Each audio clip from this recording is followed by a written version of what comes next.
Right now, about half the nitrogen atoms inside your body were put there by a factory in Germany. The other half were installed for free by a bacterium, so small you could line up 1,000 of them across this sentence and still have room to spare. One of these two suppliers uses nearly 2% of all the energy humans generate. The other one runs on sugar and lives in the root of a bean. Guess which one we built a $100 billion industry to replace? The bacterium is called Rhizobium, which sounds like a budget planetarium, but is actually one of the most important organisms you will never see. It lives in the dirt until it detects a legume nearby, a bean, a pea, a clover, an alfalfa plant. And when Rhizobium senses one, it does something strange. It chemically negotiates its way inside the plant's roots. Not by force, the plant lets it in. The plant builds it a house. These houses are called root nodules, little pink lumps that grow along the legume's roots. And the pink is the part that should stop you because the nodule is pink for the same reason your blood is red. It is full of lehemoglobin, which is chemically almost the same molecule as the hemoglobin inside you. A plant and a bacterium got together and independently invented blood to manage oxygen in a root. I'm not making this up. Here's what the bacterium does to earn the house. The air around you is mostly nitrogen gas, something every living thing needs to build proteins and DNA, and yet almost nothing on Earth can use it straight from the air because it is locked inside one of the strongest chemical bonds in nature. You are surrounded by an ocean you cannot drink. Rhizobium is one of the very few living things that can crack that bond open. It pulls nitrogen out of thin air and hands it to the plant as fertilizer. Quick note on that diagram, those are oak trees, and Rhizobium does not live in oaks. Picture a bean root instead, because that is the only address this bacterium actually keeps.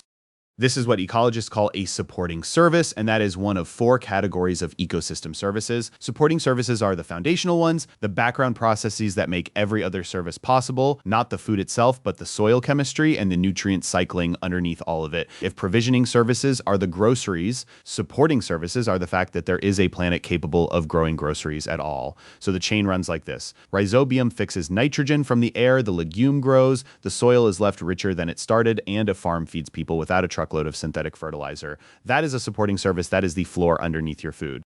And people worked this out long before anyone had a microscope to watch the bacteria do it. Indigenous farmers across the Americas developed the 3 sisters, planting corn, beans, and squash together in the same mound. The beans working with rhizobium in their roots enriched the soil that the hungry corn drew down. This was sophisticated soil science encoded in practice and carried across generations centuries before Western science named the mechanism the knowledge was correct. We simply took a long time to catch up to it.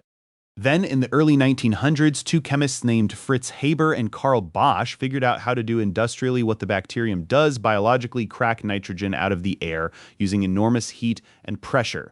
The Haber-Bosch process is genuinely one of the most consequential inventions in human history. It is a big reason there are 8 billion of us, and I'm not going to pretend it was a mistake, but here's the bill. Producing synthetic nitrogen this way now eats between 1% and 2% of all the energy used on the planet every single year, and it runs mostly on natural gas. We built an industrial furnace that burns fossil fuel to do a job a bacterium does inside a bean root, quietly powered by sunlight and sugar. And the problem is not the invention. It is that intensive monoculture, heavy pesticide loads, and the flood of cheap synthetic fertilizer degrade the soil communities that Rhizobium lives in. We are slowly paving over the free version while paying more and more for the expensive one.